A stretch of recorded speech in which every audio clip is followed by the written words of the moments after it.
Good morning, YouTube, and welcome back to the Ming and Moto Show.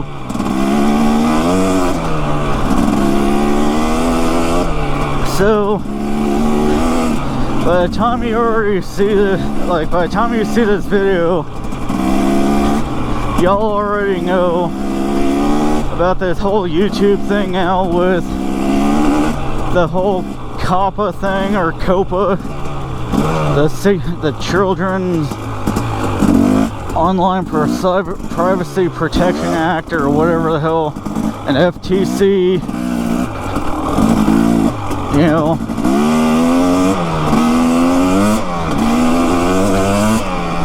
And, you know, today is, again, for the third time today, is the day before Thanksgiving. Or at least the American Thanksgiving here in the United States. And so it's the November 27th. So it's still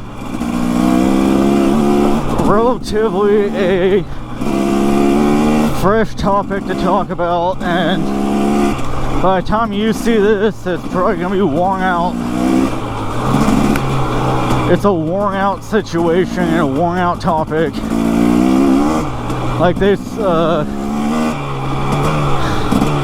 Aerosmith says in their song, talking about things that nobody cares, wearing out things that nobody wears, you know, shit like that.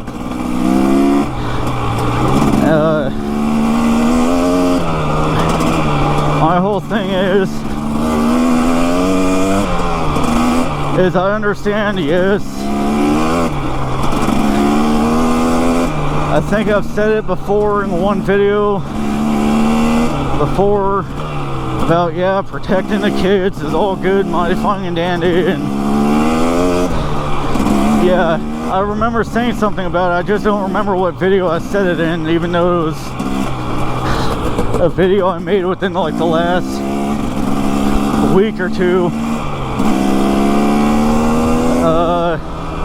There's a lot of things that kids shouldn't see, and there's a lot of things that even nobody should see on YouTube, or in real life or anything, but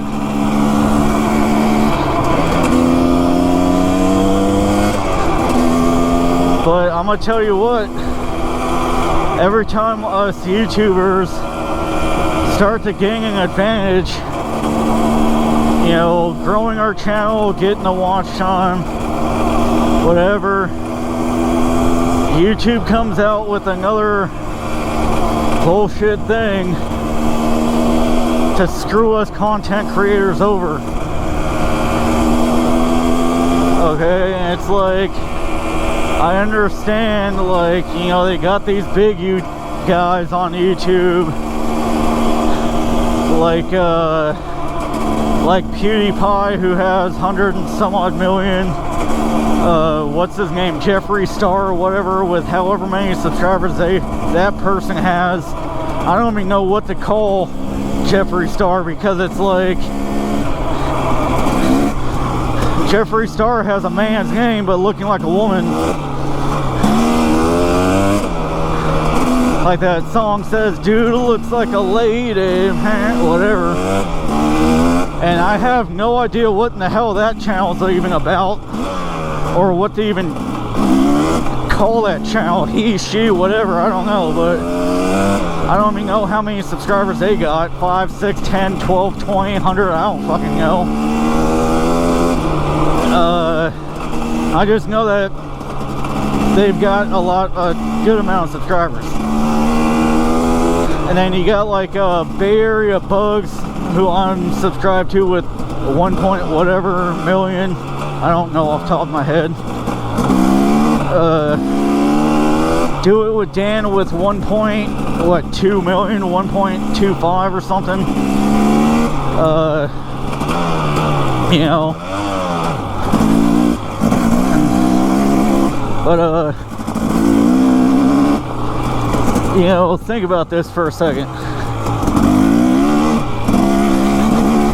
If YouTube now, with these new rules, where the hell does this even go?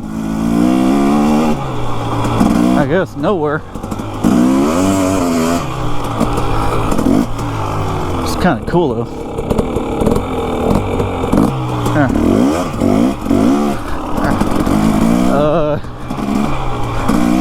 Joey Mack with 1 point whatever million he's got. You know, if they, you know, they're talking about deleting all of us smaller channels who aren't capable of, you know, ad revenue and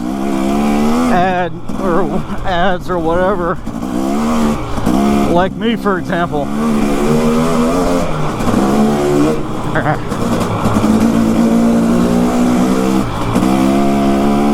I'm at the halfway point basically of being monetized with 1,500, 2,000 watch hours, 1,600 subscribers. You know, if they delete my channel, then I'm screwed. But if they, you know what, forget this shit. I don't want to. I'm good. I don't want to go this way.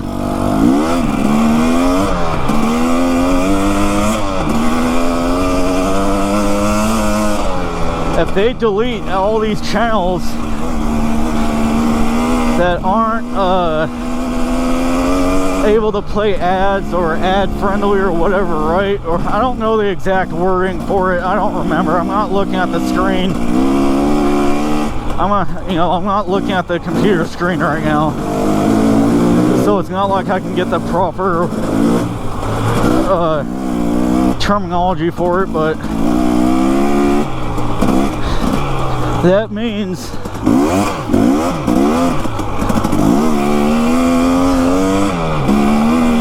that over 90% of the people that are on YouTube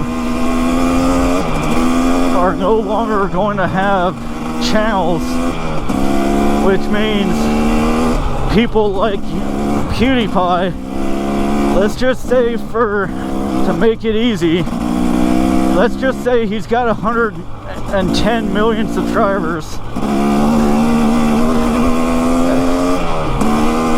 If he loses 90% of his subscribers, that means he's only gonna have 11 million subscribers left. Okay? You know how much money he's gonna lose every month and over the entire year by losing 99 million subscribers and going from 110 down to 11 million? He would throw a conniption and he would have the biggest lawsuit against YouTube, the FTC, and COPA, and everybody else involved, because the amount of money that dude makes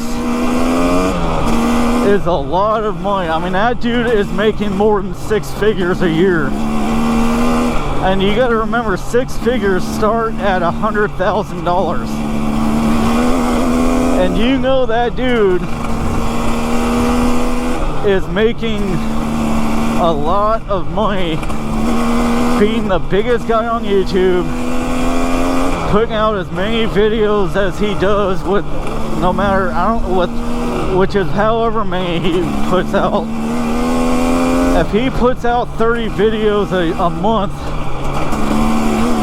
if he does one video a day for 30 days and gets 5 to 50 million, like, let's just say 15 million views per video within the first 24 hours, then goes to like 40 million by the end of the week within 7 days. That is a lot of gosh damn money. So if he gets $2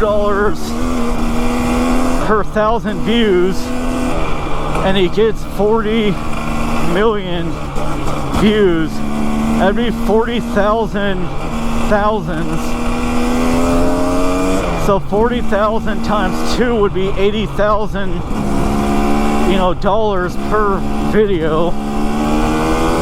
And if he does 80,000 views, monetized views per video,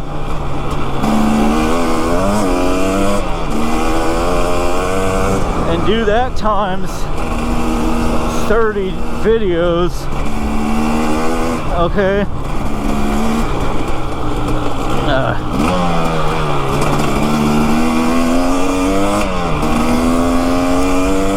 That would be $2.4 million in a month. Okay.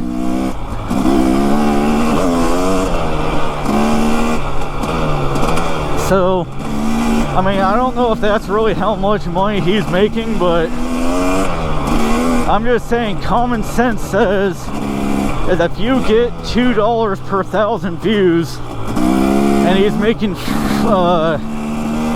40,000 or 40 million views, well, you take away the last three numbers, which would be 40,000, times that by 2, and that's 80,000. Okay, 80,000 times 10 days would be 800,000, and you times that by 3, since there's 30 days in a month, that'd be $2.4 million, right?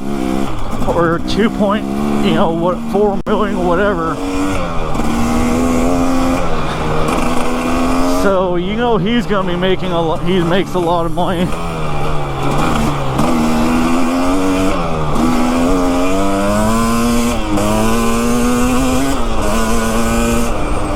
But then think about it. That's not only that's just him, right? So if you think about all the other people out there, like Do It With Dan, Jake the Garden, or not even Jake the Garden Snake, but yeah, even Jake the Garden Snake, Walterific, 6'4" Honda, and all these bigger guys that are $1 million plus, and then people that have 5 million, 10 million, and there's channels, I don't remember their names, but I know there's channels out there that are gaming channels, you know, that have 10 million subscribers or more. There's a whole bunch of guys out there that have over 1 million, 5 million, 10 million, 100, whatever, and they're making a lot of money. Well, maybe not a whole lot of money, but they're making a good chunk of change, right? If you take away all of us small guys like myself, guess what? They're gonna lose subscribers. They're going to lose watch time and views and all that shit. And YouTube and Compa, whatever, FTC or whoever, they're all gonna have a shitstorm of gosh damn lawsuits just from the big guys. That's not including all the small guys, the small channels that might end up having a lawsuit against them if they can afford it, you know?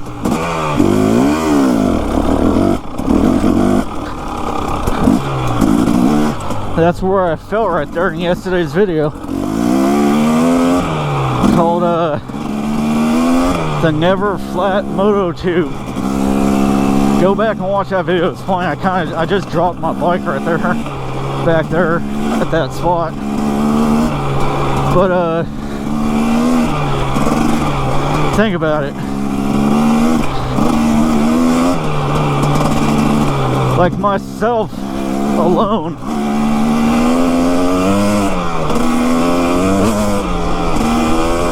it took me, like, this is gonna be another topic for another video, but 4.5 years that it took me to get to 1,650 subscribers. Roughly about that, right? Because I could be plus or minus like 5 by the time I'm making this video, but and then 4.5 years to get to 1,500, 2,000 watch hours or whatever. And I'm sitting here busting my ass every single day to make content, whether it be 2-3 times a week or daily, just like all y'all are. So so my thing is if YouTube wants to delete channels, they are going to, that will be one of the biggest, if not the one and only biggest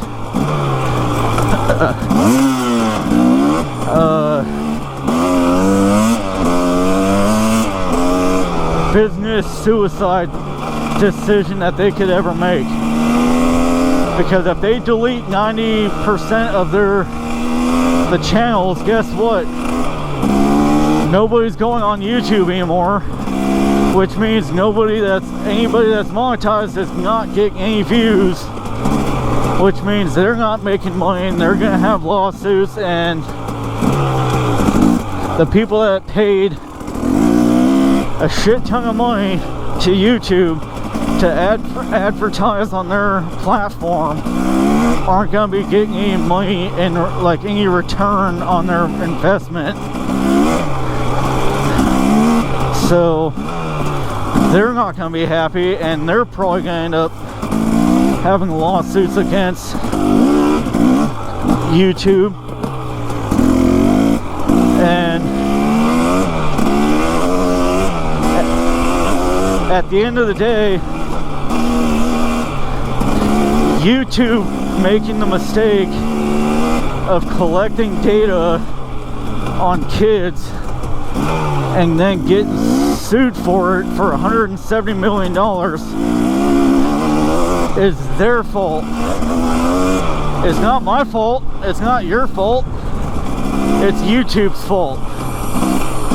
Because YouTube is the one that made the mistake of collecting information from kids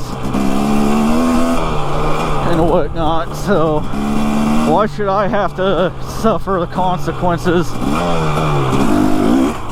Why should any of us have to suffer the consequences for YouTube's mistake? We shouldn't. It's not our fault.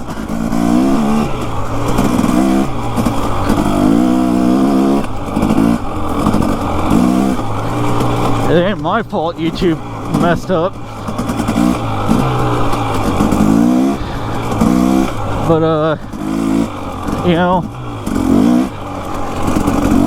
so again, if YouTube makes that mistake,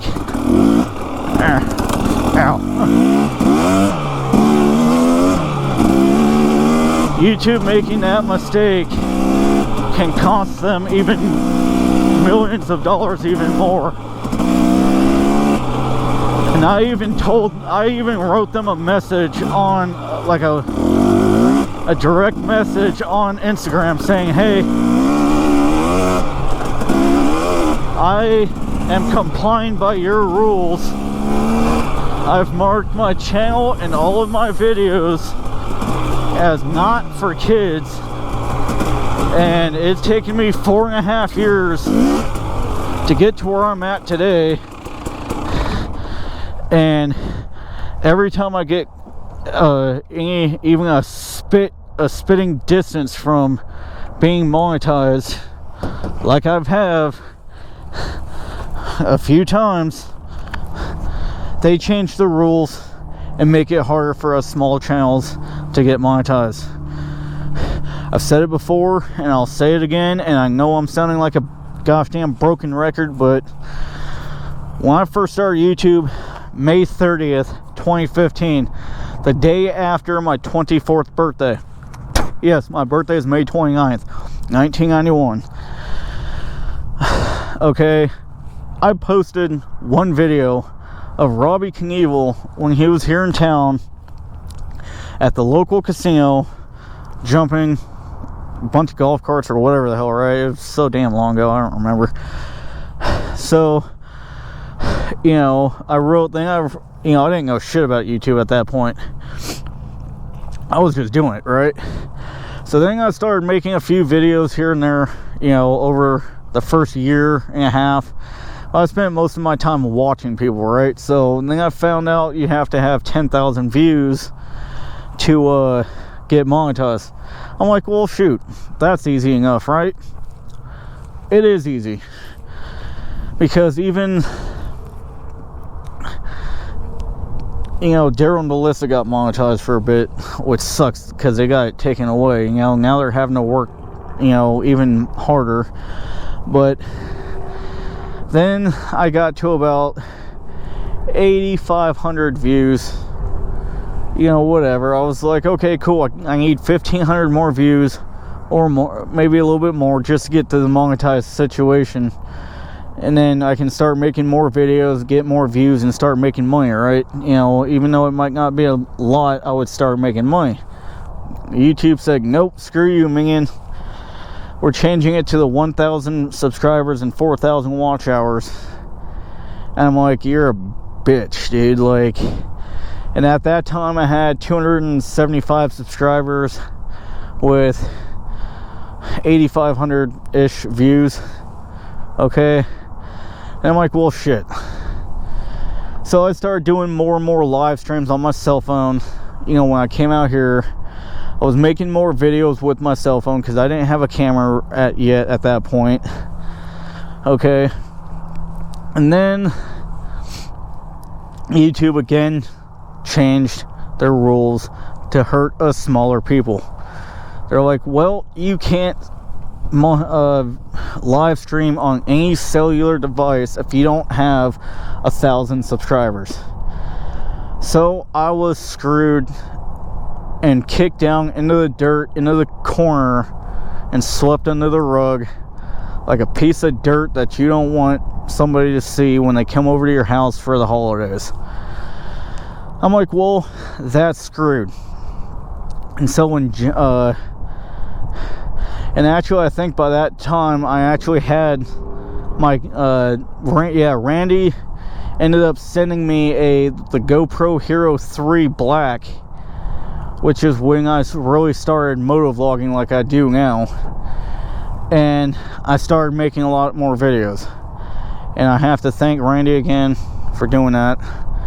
And then, come January of 2019, which is now November, 10 months later, I started getting into some live streams, which I was told of by Jeremy Fryer, right? And I gotta thank him, because if it wasn't for him mentioning the 1 or 2 live streams to me, which I ended up finding more networking live streams and stuff, I wouldn't have gotten to where I'm at now, right? So, from January of this year to about August, 7 months. It took me 7 months to go from 275 subscribers to 1,300 subscribers. So it took me 7 months to gain 1,025 subscribers. Then by September, it's by October of last month, I hit 1,600 subscribers, right? And I've gone into the live streams maybe 2 or 3 times since, you know, and I've gained about another 50, so I'm at about 1,650 or so, something like that. But I've been busting my ass trying to grow, and I feel like YouTube is just trying to give us the bird to the smaller people like myself and all of y'all, you know, and whatever. So